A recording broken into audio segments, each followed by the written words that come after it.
অসংখ্য মা আছে, তারপরে নির্দিষ্ট করে দুইজন হলো ভগবানের মা। এখানে একটা লীলা লক্ষ্য করুন।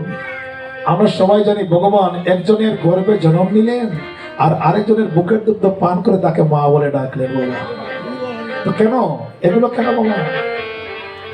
কার গর্ভে জন্ম নিচ্ছে? দৈবকীর গর্ভে, কংসের কারাগারে। আর মা বলে ডাকছেন কারে? বুকের দুধ পান করছেন কার? মা নন্দরানী। এটা হলো ত্রেতা যুগের কথা, লক্ষ্য করুন।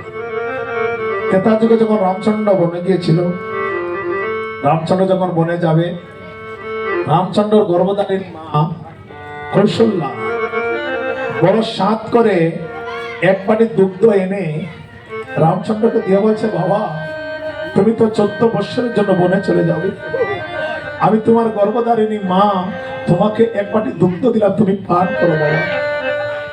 যখন রামচন্দ্রের গর্ভধারিণী মা এক বাটি দুগ্ধ এনে রামচন্দ্রকে দিয়ে বলছে, বাবা তুমি পান করো, দূর থেকে দেখলো কইকি, বিমাতা কইকি, যার ষড়যন্ত্রের শিকার হয়ে রামচন্দ্র বনে যাচ্ছিল। দূর থেকে দেখছে কইকি যে রামচন্দ্রের গর্ভধারিণী মা তাকে এক বাটি দুগ্ধ দিয়েছে, পান করে বলছে। কইকি দৌড়ে এসে রামচন্দ্রের সামনে থেকে দুধের বাটি নিয়ে ঢিল মেরে ফেলে দিল। রামচন্দ্র আর দুগ্ধ পান করা হলো না। আর রামচন্দ্রের দুগ্ধ পান করা হয়েছে না। এবার বনে চলে গেলেন। রামচন্দ্র 14 বৎসর বনবাস কাটিয়ে অনেক দুঃখ, অনেক কষ্ট, অনেক জ্বালা যন্ত্রণা সহ্য করে 14 বৎসর বনবাস কাটিয়ে যখন রামচন্দ্র আমার ঘরে ফিরলেন, রামচন্দ্র ঘরে ফিরে তার গর্ভধারিণী মাকে প্রণাম না করে এবার রামচন্দ্র প্রণাম করলো তার বিমাতা কইকিকে। বাবারা, গর্ভের মাকে মানে গর্ভধারিণী মাকে প্রণাম না করে রামচন্দ্র প্রণাম করছে বিমাতা কইকিকে, যার ষড়যন্ত্রের শিকার হয়ে রামচন্দ্র বনে গিয়েছিল। তখন কইকি বলছে, বাবা আমি তোমাকে হিংসা করে বনে পাঠালাম, তোমারে কত জ্বালা দিলাম, কত যন্ত্রণা দিলাম, কত দুঃখ দিলাম, কত কষ্ট দিলাম, তুমি এতগুলো জ্বালা যন্ত্রণা সহ্য করে 14 বছর বনবাস কাটিয়ে বাবা ঘরে ফিরে তুমি তোমার গর্ভধারিণী মাকে প্রণাম না করে তুমি কেন আমাকে প্রণাম করলি বাবা? রামচন্দ্র বলছে, মা গো মা, তুমি যদি আমায় হিংসা করে বনে না পাঠাতে তাহলে বনের মধ্যে যে আমার মহান মহান ভক্ত ছিল, তুমি যদি আমায় হিংসা করে বনে না পাঠাতে মা, হনুমানের মতো যে একজন ভক্ত ছিল তার সঙ্গে আমার কোনোদিন সাক্ষাৎ হবে না। মাগো তুমি যদি আমায় হিংসা না করে বনে না পাঠাতে,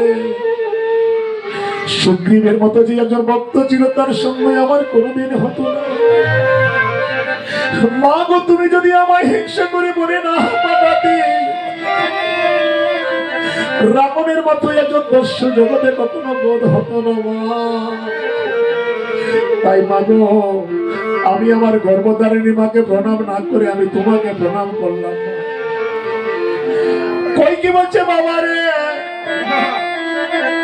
আমি তোরে সারা জীবনে দুঃখ দিলাম, আমি তোরে সারা জীবনে দুঃখ দিলাম, কষ্ট দিলাম, যন্ত্রণা দিলাম, তোকে আমি একদিন বুকে জড়িয়ে আদর করতে পারলাম না। বাবা তুমি যদি আমার গর্ভে সন্তান হতে, তুমি যদি আমার গর্ভে সন্তান হতে, আমার গর্ভে জন্ম নিতে, তাহলে তোকে বুকে জড়িয়ে আমি কত আদর করিতাম বাবা। রামচন্দ্র বলেছিল, মা গো তোমার আশা পূর্ণ হবে মা, যেদিন আমি তারপরে কৃষ্ণ হয়ে যাব সেদিন আমি তোমার গর্ভে সন্তান হব। যেদিন আমি তারপরে কৃষ্ণ হয়ে যাব মা, সেদিন তোমার গর্ভে সন্তান হব, তোমাকে আমি মা বলে ডাকি, তোমাকে আমি মা বলে ডাকবো, তোমার গর্ভে আমি জন্ম নিব, কিন্তু তোমার বুকের দুধ আমি কোনোদিন পান করবো না। তোমার গর্ভে সন্তান হইব, তোমার গর্ভে জন্ম নিব, কিন্তু তোমার মা বলিও ডাকবো, কিন্তু তোমার বুকের দুধ আমি কোনোদিন পান করবো না। কই কি বলছে, কেন বাবা? তুই আমার গর্ভে সন্তান হবি, আমাকে মা বলে ডাকবি, আমার বুকের দুধ তো পান করবি না কেন বাবা? বলছে মা গো, সেদিনকার কথা তোমার মনে নেই? সেদিন আমি বনে গেছিলাম, আমার গর্ভধারিণী মা বড় স্বাদ করে একবারে দুগ্ধ দিয়েছিল আমায় পানি করিবার জন্য। সেদিন তুমি হিংসা করে আমার সামন থেকে দুধের বাটি নিয়ে ঢিল মেরে ফেলে দিয়ে তুমি যে অপরাধ করেছ মা, ওই অপরাধের ফলে আমি তোমার বুকের দুগ্ধ আমি কোনোদিন পান করব না। আজ আমার গোবিন্দ যে মায়ের বুকের দুগ্ধ পান করি, ওই জগতের মাঝে ধীরে ধীরে আমার গোবিন্দ বড় হচ্ছে। উনি হলেন মা যশোদা, আর ওই যশোদা ছিল দরাসতী সত্যযুগী। যখন দরাসতী ছিল, যেদিন আমার গোবিন্দ তাকে পরীক্ষা করতে গিয়েছিল, তার বাম স্তরটি নদীর কাছে ডাল দিয়ে এক কোনো চাল এক কোনো ডাল এনে অতিথি সেবা দিয়ে সেদিন গোবিন্দকে যে সন্তুষ্ট করেছিল, সেদিন গোবিন্দ বলেছিল মা গো, আজ আমি তোমার সেবায় সন্তুষ্ট হয়েছি মা, আজ আমি তোমায় মা বলে ডাকবো না। যেদিন আপদা পরে কৃষ্ণ হয়ে যাব, আজ তুমি যে স্তনটি মোদির কাছে দাঁড়ে দিয়ে এক পুরো চাল এক পুরো ডাল এনে অতিথি সেবা দিয়ে আমায় সন্তুষ্ট করেছো মা, আমি যদি তারপরে কৃষ্ণ হয়ে যাব, সেদিন তোমার সেই বুকের দুগ্ধ পান করে আমি জগতে বড় হব। আমার গোবিন্দ সীতাকে বলছে, ও সীতা, ও ভাই সীতা মেরে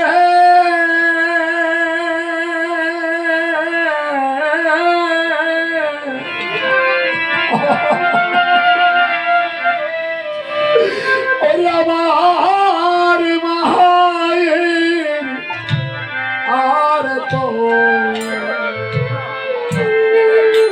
কেহ না,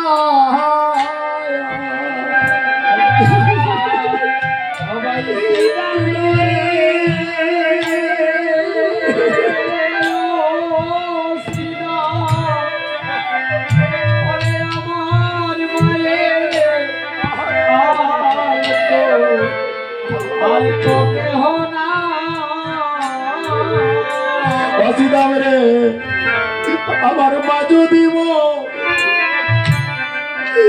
মরিয়া যায় রে,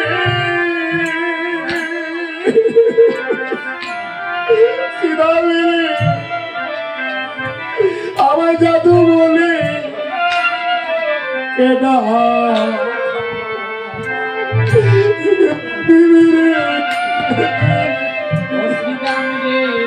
আমার মা যদি মরিয়া যায়,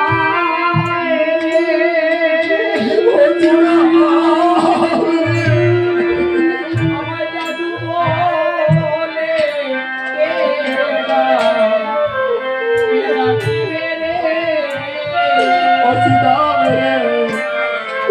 আমার মা যদি মরিয়া যায়,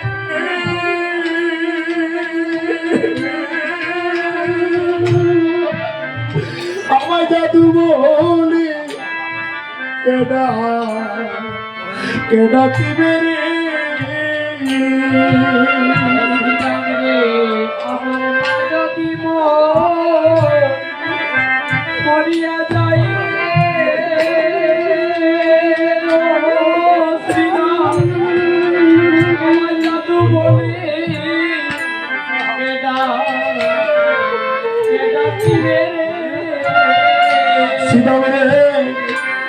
আমায় কে কাবাইবে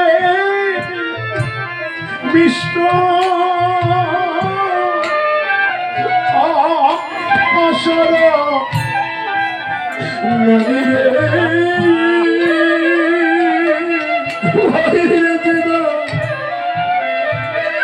আমায় কে কাবাইবে বিষ্ণু বিষ্ণু স্বরূপ আমার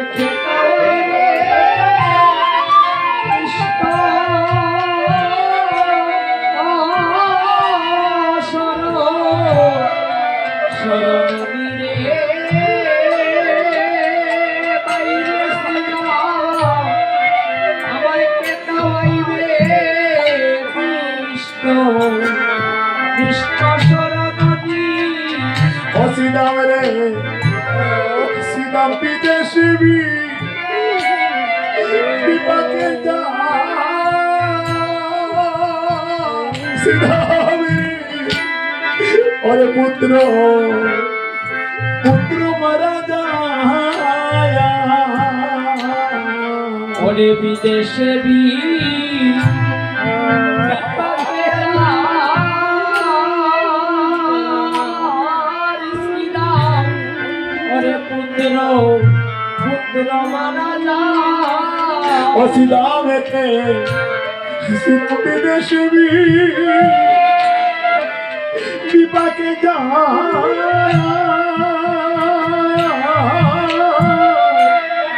পুত্র পুত্র মারা যায়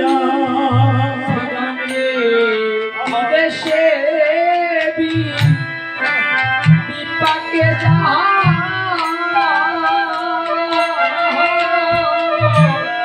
ওরে পুত্র পুত্র মারা যায় শ্রীরাম রে ওরে পারাবশী বলি জানার আগে আমার জানে মায়ের শ্রীরাম ওরে শ্রীরাম আমার মায়ে আর তো কেউ নাই ওরে পাড়া পড়শি ওরে জানার আগে আমার আগে জানে জানে মায়রে বাইরে শ্রীরাম শ্রীরাম আমার মায়ে আর তো লক্ষ্য না শ্রীরাম রে আমি সরজি আমার বাকি যদি আমি মাথায় লইয়া ঘুরি আমি সারা জীবন আমার মাকে যদি ও শ্রীরাম আমি মাথায় লইয়া ঘুরি মায়ের গোবিন্দ বলি দুধের দাম আমি শুধিতে না পারি রে ওরে বাইরে সিদাম আমার মায়ে আহার তো কেহ না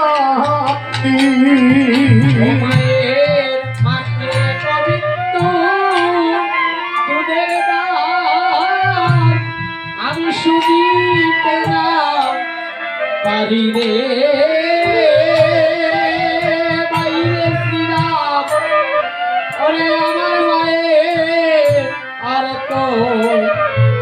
তো কেহ না ওরে সিদাম আমার মায়ের মতো মা আমি আর দেখি নাই আমার মায়ের মতো মা আমি আর দেখি নাই বলি জগৎ বলেছিলাম বলি আমি খুঁজে আমার মায়ের মতো মা আমি আর দেখি না পরে জগতে বলে শ্রীরাম আমি খুঁজে নাই মায়ের মতো মা আমি আর দেখি নাই আমি জগৎ বলে খুঁজে নাই হরিবল হরিবল হরিবল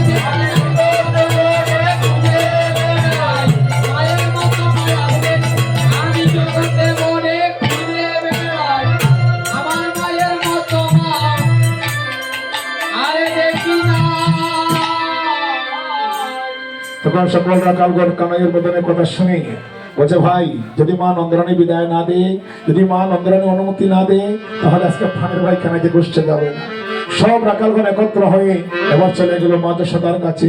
ওগো গেল সবে যশোদার নিকটে গো। ওরে গেল সবে তার নিকটে গো। হাই গো প্রণতিকা করিয়া মায়ের ওগো পরিচেরা কালরা। প্রণতি করিয়া আমায় অবগতিতে কালরা। মাগো কানুরে লোহ লইয়া যাব গুঠে গো। কারণে লইয়া যাব ঘুরে গো। বলি সাজিয়ে দেবা নন্দরানী। ওরে সাজিয়ে দে মা নন্দরানী। উঠে যাবে তোমার অবনীলমণি। তুমি সাজিয়ে দেবা নন্দরানী। ওরে ঘুটে যাবে তোমার অগণিলমণি। সাজিয়ে দেবা নন্দরানী। আইয়ে ঘুটে যাবে নীলমণি। ওরে সাজিয়ে জয় বল হরি বল।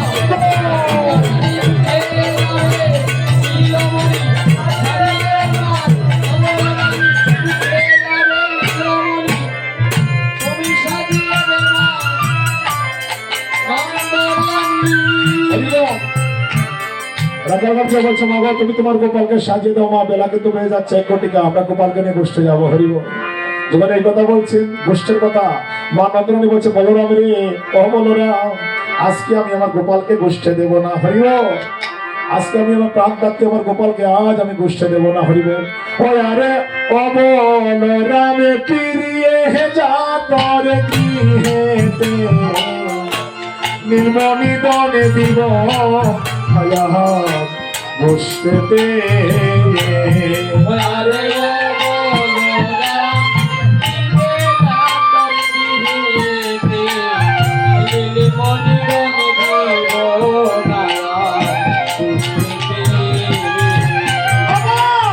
গোপাল যদি নেউরে গোষ্ঠেতে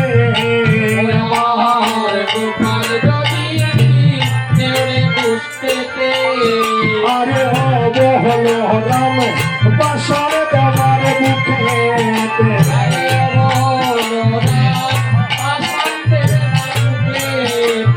নীলমোহনী দনে দিব নায়ান গোষ্ঠেতে।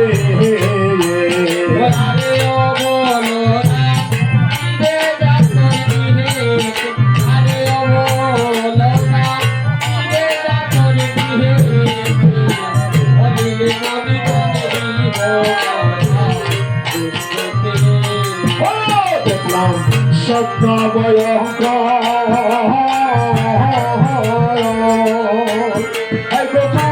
আমার ডুবিয়াছে কালী বৈশাখে।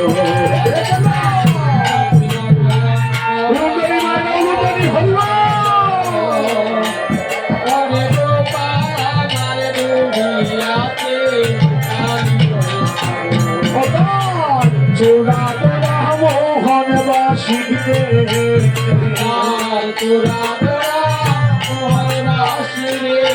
ও বলরাম হরে ও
যখন মা নন্দরানী এমন করে বলছে, বলরাম রে তুই আজকে আমার তোমার গোপালকে কষ্ট দেবো না মা। তখন বলরাম বলছে, মা গো তুমি তোমার গোপালকে নিয়ে ভয় পাচ্ছ মা, তুমি বৃন্দাবনে তোমার গোপালকে চিনতে পারছো না, তোমার গোপালকে আমরা জানি দিব্য দিব্য লোক এসে ভাই কানাইকে বৃন্দাবনে প্রণাম করে যায় মা। একদিন দেখলাম বংশের উপরে চড়ি চতুর্মুখ মন্ত্র পড়ে স্তব করে কানার চারিপাশে। ও মায়েরা, সাইর মাথা একজন লোক এসে ভাই কানের পাশে প্রার্থনা করে স্তব করছে। তখন মা নন্দরানী মনে মনে ভাবছেন, সাইর মাতা তাহলে মনে হয় ব্রহ্মা এসেছিল, ব্রহ্মা এসে আমার গোপালকে প্রণাম করে গিয়েছে। আরো কি দেখলাম জানো মা? তারপরে শূন্য পথে ঐরাবতে বজ্র হাতে দেখি মোরা পলাইও তোর আসে। একজন লোক এবার হাতির পিঠে চলে এসেছে, যার হাতে ছিল বজ্র। তখন মা নন্দরানী মনে মনে ভাবলেন, আমার মনে হয় স্বর্গের রাজা ইন্দ্র এসে আমার গোপালকে প্রণাম করে গিয়েছে। হরিগো। আরো কি দেখলাম জানো মা? শিরে জটা তিলুচন বস্মঙ্গে বিভীষণ সদাই জপে রাম নাম। একজন লুকায় যার মাথায় জটা, জটার মধ্যে সাপের বাসা, এমন একজন লোক এসে ভাই কানাইকে প্রণাম করে যায়। তখন মা নন্দরানী মনে মনে ভাবলেন, আমার মনে হয় দেবের দেব মহাদেব এসে আমার গোপালকে প্রণাম করে গিয়েছে। আরো কি দেখলাম জানো মা? তার বামে এক নারী, তুলনা দিবার নারী, লোকে অন্ধকার নাশ করে, স্বর্ণকান্তি শশীমুখী ভালে শুভে তিন আঁকি ঘটনানি কায়ে তারে করে। বাবা, এই যে জটালা দুর্গ, ওই জটালার লোকের বামে সুন্দর একজন রমণী আয়। তুমি তো 2 হাত দিয়ে নদী খাওয়া গোপালে, আর ওই সুন্দর রমণী 10 হাত দিয়ে তোমার গোপালের নদী খাওয়া। তোমার তো 2টা নয়ন, আর যে বৃন্দাবনে সুন্দর রমণী আসে গো মা, এই রমণীর 3টা নয়ন, আর 10 হাত দিয়ে নদী খাওয়ায় আর বলে, ওরে বাছা একবার আমায় মাহা বলে রে, একবার আমায় মাহা বলে রে, আমার তাকে কেন শীতল করি, একবার আমায় মাহা বলে রে, আমার তাকে কেন শীতল করি।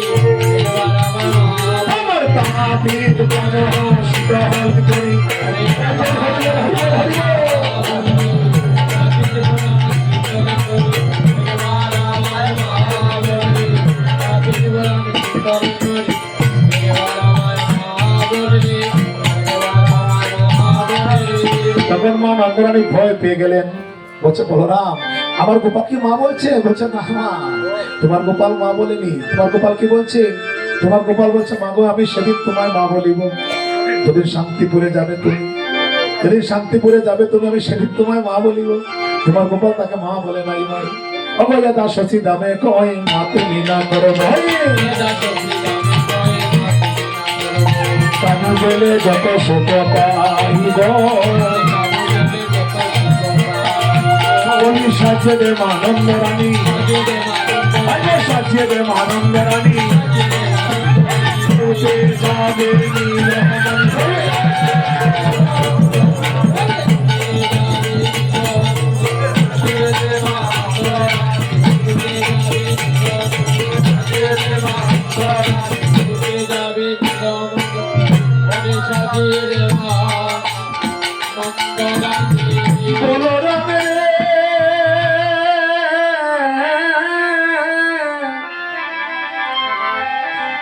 অবলরাম গোপাল বিনে মায়েরার তো আর তো কেহ না,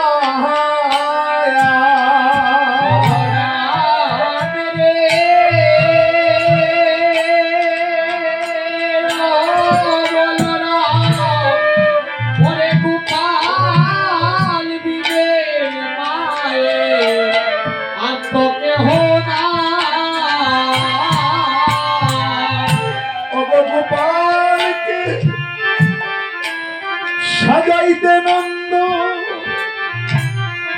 আজি রানী না পারিল, গোপালকে সাজাইতে নন্দ অগরানী না পারিল,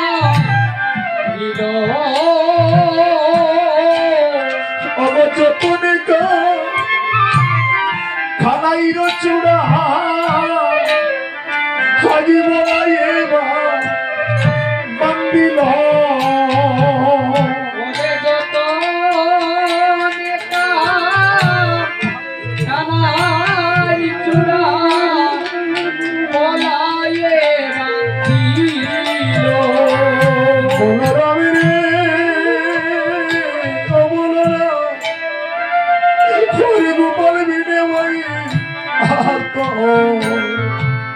আর তো দেহ নাই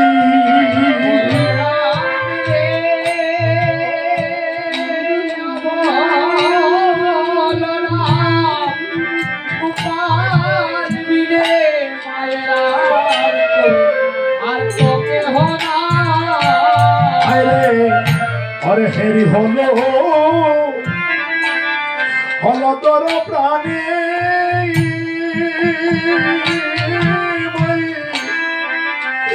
মায়ের দ্বারা বই দুনয়নের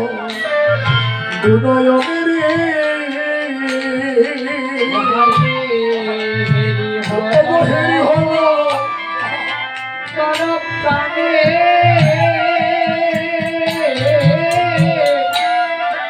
মায়ের দ্বারা বয়ে দুই নয়নে মায়ের মুখে নাই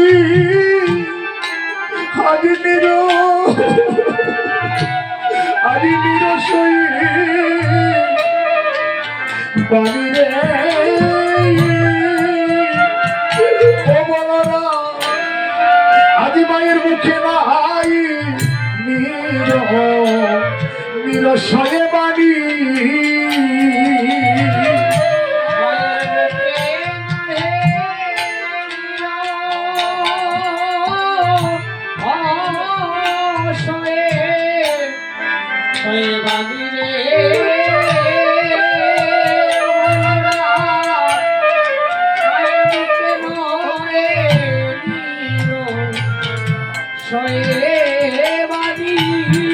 ভাইয়ে গোপালকে যাইতে নন্দ আজ রানী না পারিল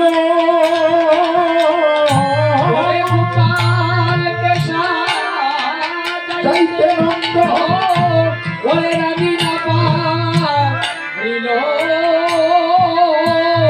ওরে যতনে কানাইর চূড়া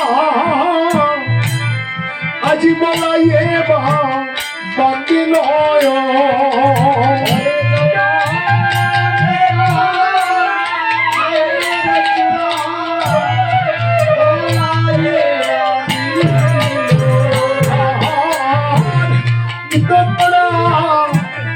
অবকটিয়া আটিয়া পড়াই কটি তো ঠিক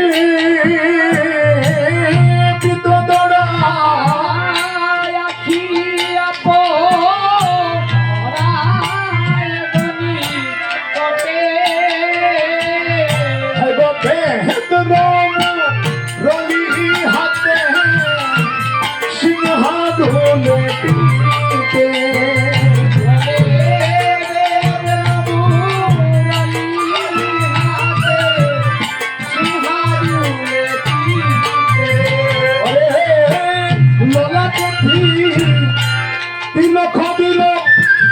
আজ সীতা মোলা আসিয়া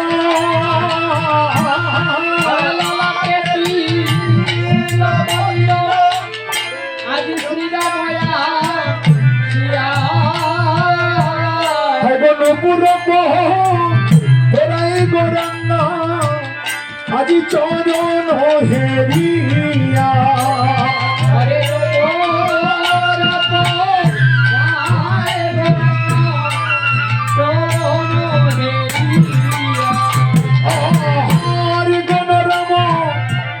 অবদাসে বলে অবদাদিয়া কাদিয়া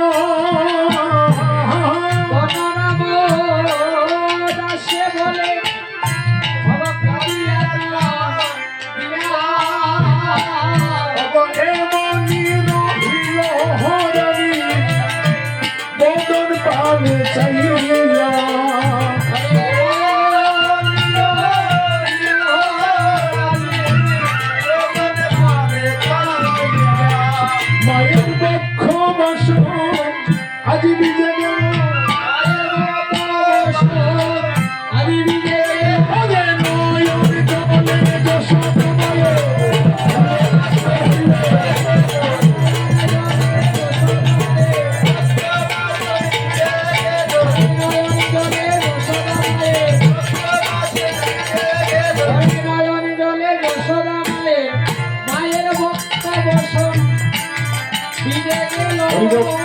যখন গোপালকে মা নন্দনের সাজাতে পারলেন না, সকল রাখালগণ মিলে গোপালকে সাজালেন। বর্তমান সকল রাখালগণ মিলে গোপালকে সাজিয়ে এবার মা নন্দনে কি করলেন, বলরামের হাতে গোপালের সর্বাঙ্গে রক্ষা মন্ত্র পাঠ করে এবার গোপালকে বলরামের হাতে সমর্পণ করে দিলেন। হরিবল কেমন করে দিলেন দেখুন, শোনো রে ভোলাই বলি তোরা তাই,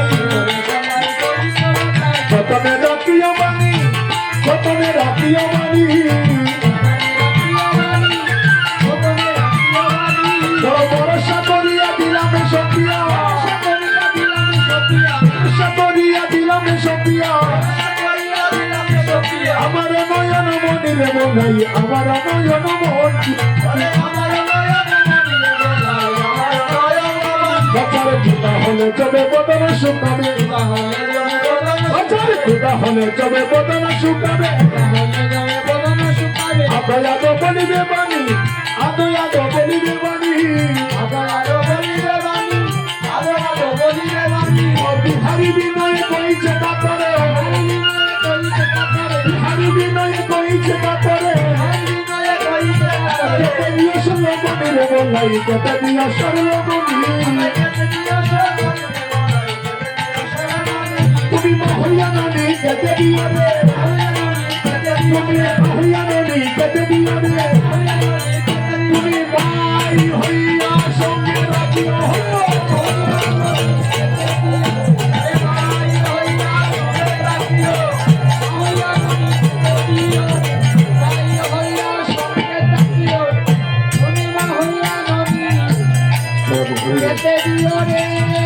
হরিবল। এবার কি করলো মায়েরা দেখুন, মানন্দরানী বলরামের হাতে সমর্পণ করে দিলেন। আর ওইদিকে গোবিন্দ আবার কি করলেন, গোবিন্দ দেখুন, ওগো প্রণতি করিয়া মাই চলিলা ধমরাই, প্রণতি করিয়া মাই চলিলা ধমরাই, সঙ্গ হিরণিয়া রাখার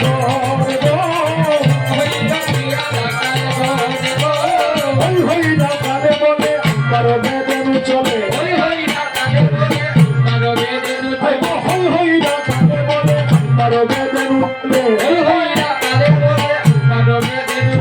আগে পাশে চালাইলা পালবো, আগে পাশে চালাইলা পাল,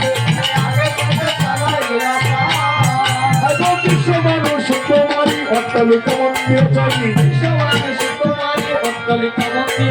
অনিমেষে বধুর দিকে চায় গো, অনিমেষে বধুর দিকে চায়, আসতে হইব। যখন রাধারানী আমার দেখতে পেলেন, ওই সময়ে প্রাণ গোবিন্দে আমার গোষ্ঠে যাবে।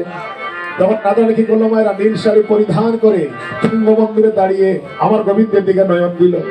আর আমার গোবিন্দ রাধার দিকে নয়ন দিল, বলি নয়ন নয়নে মিলন হলো, নয়নে মিলন হলো, সবাই প্রেমানন্দে হই হই বলো,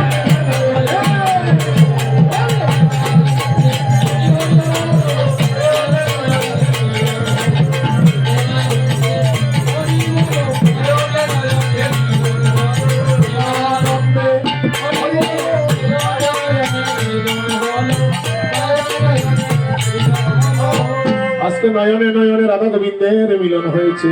ভক্তগণ, ওইদিকে আমার প্রাণ গোবিন্দ এক পা সামনে যায় আর রাধার দিকে তাকায়, এক পা পিছনে যায় আর এক পা সামনে যায়, রাধার দিকে তাকায়, যায় পদ রহিয়া রহিয়া,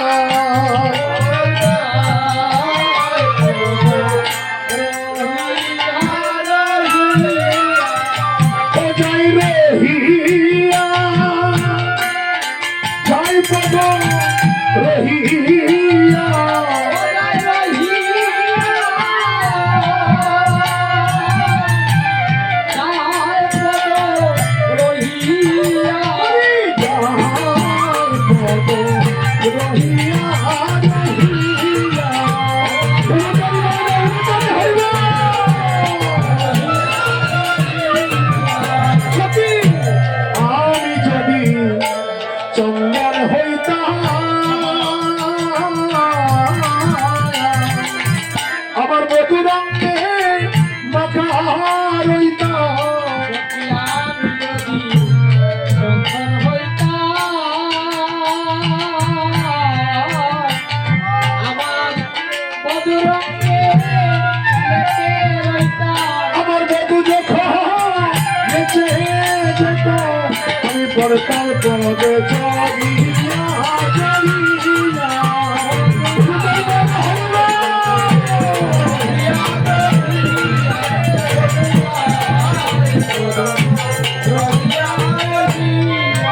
আজকে মন করে রাধা রানী আমার গোবিন্দ দিকে নয়ন দিল আর গোবিন্দ রাধা দিকে নয়ন দিল, নয়নের মিলন হলো।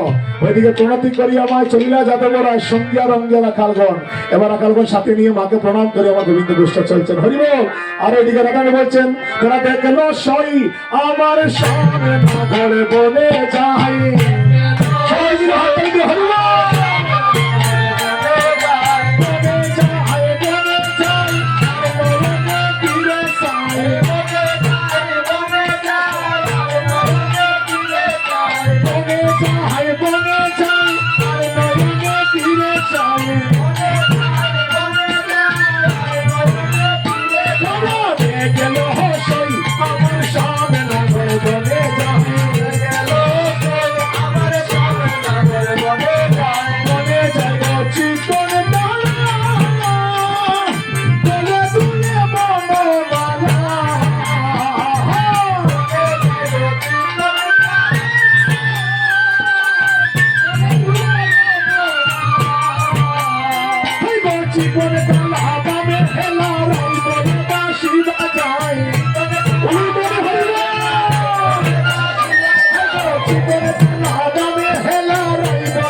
বুঝতে গেল মায়ের গোপাল বুঝতে গেল সবাই হরি বলে মায়ের গোপাল বুঝতে গেল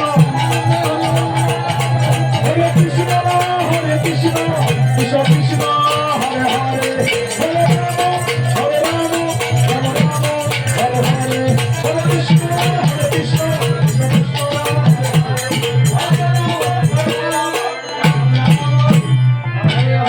জয় জয় কৃষ্ণ চৈতন্য গৌরাঙ্গ